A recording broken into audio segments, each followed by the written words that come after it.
Assalamu alaikum. So the next topic is recurrent abortion. Recurrent abortion is defined as 3 or more consecutive spontaneous abortion. So it should be 3 or more consecutive. Okay. This is important for your MCQ, and this is the proper definition. It is classified into two types as primary or secondary. It is said to be primary if the patient has never had a successful pregnancy, and it is said to be secondary if the patient has delivered one or more infants before the series of abortion. So, what is the etiology of what is the cause of recurrent abortions? We divide the causes of recurrent abortion into genetic factors, anatomical factors, endocrine factors, immunological factors, systemic disorders, and smoking and alcohol. I will discuss these briefly. In genetic factors, chromosomal abnormalities. Look, among chromosomal abnormalities, it is the structure abnormality. Structure abnormality, which is mainly associated with recurrent abortion. The chromosomal abnormalities commonly seen in the couples experience recurrent abortion are Robertsonian translocation, reciprocal translocation, inversion, chromosomal mosaicism. Okay, then there may be multifactorial problem, history of neural tube defect and Potter's syndrome increases the incidence of abortion in the subsequent pregnancy. Then there may be anatomical factors. The congenital anomaly of the uterus are found to be the cause in 10 to 15% cases of recurrent abortion. The uterine anomalies responsible for recurrent abortions are subseptate and unicornuate uteri or bicornuate uteri. All of these anomalies result from the failure of fusion or canalization of fused Mullerian duct. And then there may be intrauterine synecdoche, intrauterine adhesions, or Asherman syndromes are associated with recurrent abortion. Then fibroid uterus. Recurrent abortion is controversial, though reduction in recurrent abortion has been reported following myomectomy. So fibroid uterus is thought to be a cause. Then incompetent cervix. Cervical incompetence is a recognized cause of mid-trimester recurrent abortion. The pregnancy loss in such condition is due to weakness in the sphincter mechanism of the internal os. Then there are endocrine factor. PCOS, polycystic ovarian diseases seem to be an important cause of recurrent abortion because its incidence among recurrent aborters is as high as 82%. Okay, the androgen axis and raised level of luteinizing hormone appears to be responsible for the association.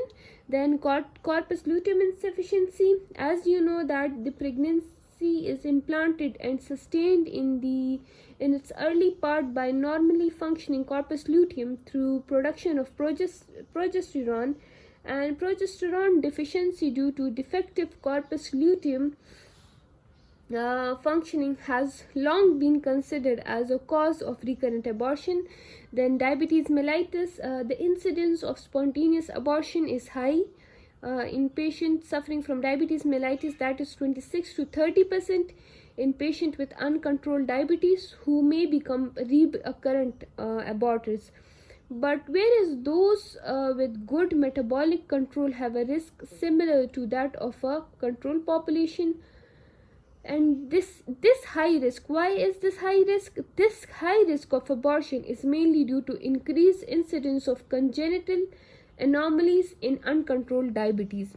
Thyroid dysfunction, it has been long thought to be a cause of recurrent abortions, but it is related more to preterm labor than recurrent abortions. Then there are some immunological factors such as autoimmune diseases in patients with systemic lupus erythematosus and related connective tissue disorders.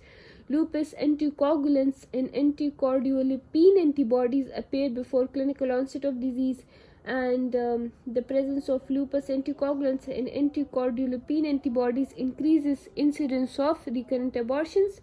Then there are systemic disorders such as essential hypertension and renal diseases, and smoking and alcohol consumption are associated with recurrent abortion. The risk of abortion is doubled in these patients. What are the risk factors? Advanced maternal and paternal age, because it increases the chances of chromosomal abnormalities. Obesity, chromosomal translocation, and antiphospholipid syndrome is one of the risk factors in recurrent abortion. But aspirin and low dose heparin reduces the rate of miscarriage or recurrent abortion by 50%. How do we manage? Management. First of all, history. History is very important in a patient suffering from a patient complaining of recurrent abortions. Look, the patient with recurrent abortion, if a patient comes to you with complaint of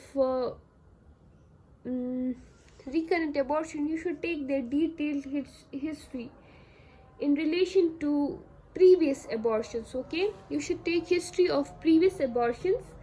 Why? The pattern of all abortion must be thoroughly evaluated. Why is this important?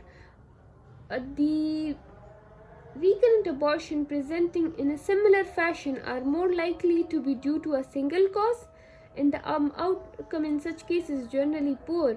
But if the patient presents with different presentation in every abortion, different causes are responsible, which may not be recurrent, and better outcome can be expected in these cases. So do ask about what was the duration of gestation at time of abortion. This is important because recurrent first trimester abortion is more likely to be due to chromosomal abnormalities, while abortion in relation to anatomical, endocrine, and autoimmune factors are common in second trimester. And do ask about the duration of gestation, okay? Because first trimester abortion and second trimester abortion have different causes. Then a history of cervical trauma. The patient presenting with such history should be asked about the possibility of previous cervical trauma, and do ask about consumption of diethyl stilbestrol by her mother during pregnancy. Take history of abnormal babies, chromosomal neural tubule defect in previous pregnancy and in the family. It must be taken. And take history of smoking and alcohol. Is the patient does the patient have alcohol and smoking habits? And the next part is a medical history regarding the diabetes, essential hypertension, chronic renal disease, and connective disorder should be taken.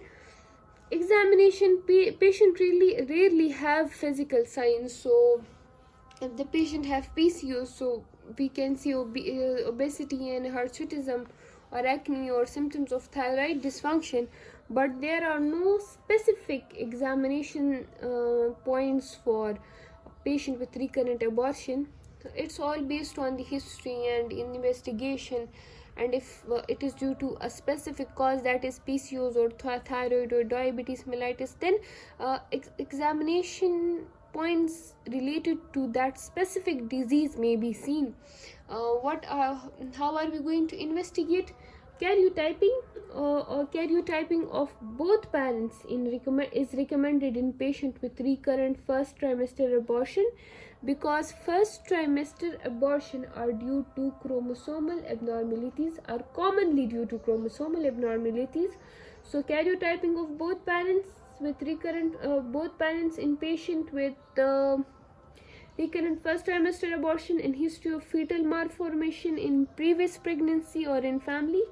Ultrasound should be done for congenital malformations of the uterus, and it can be diagnosed on ultrasound, such as the fibroid uterus or submucous fibroid is better visualized on transvaginal ultrasound. We can diagnose PCOS as they have a characteristic appearance on ultrasound. But moving on, hysterosalpingogram. Hysterosalpingogram, distortion of the uterine cavity by intrauterine synecdoche, submucous fibroid, congenital uterine anomalies can easily be picked up at properly performed hysterosalpingogram. Cervical incompetence may also be diagnosed. Then hysteroscopy, a direct visualization of uterine cavity at hysteroscopy is the definite test for intrauterine pathologies. Hormone assay, LH, FSH and androgens estimation is indicated if PCOS is suspected. Thyroid function test will help to rule out thyroid dysfunction in selected cases. Biochemistry, that is glucose tolerance test, and HbA1c estimation is required in patient with diabetes is suspected, and renal function test should be carried out in patient with renal diseases. Blood test, that is full blood count, is a routine investigation, but PT-APTT is required, and activated partial thromboplastin time APTT would be required in patient with connective tissue disorder as they are often prolonged. And these are some important investigations, but you do not have to perform all of these investigation in every patient. If the patient is diabetic and the history focus while taking the history, you feel like diabetes is the cause of recurrent abortion, you should go for biochemistry blood test. If patient has symptoms of PCO, then you can go for ultrasound and hormone tests. And if there is first trimester abortion but no other history of any other disease or uterine anomaly or hormone imbalance, then karyotyping is preferred. So investigation is done according to the case and the complaints of the patient. So what is the treatment? Treatment is counseling. The couple suffering from recurrent abortion is generally depressed. They need to be reassured and dealt with a positive approach. Studies have shown that psychotherapy improves outcome in recurrent aborters to a success rate of 85% when compared with 36% in the group not receiving psychotherapy. And treatment of the cause, if there is uterine anomaly, then anomalies, then we can go for treatment according to the cause. Okay, if you have any questions, you can ask in the comment section down below. Thank you so much for watching. Allah Hafiz.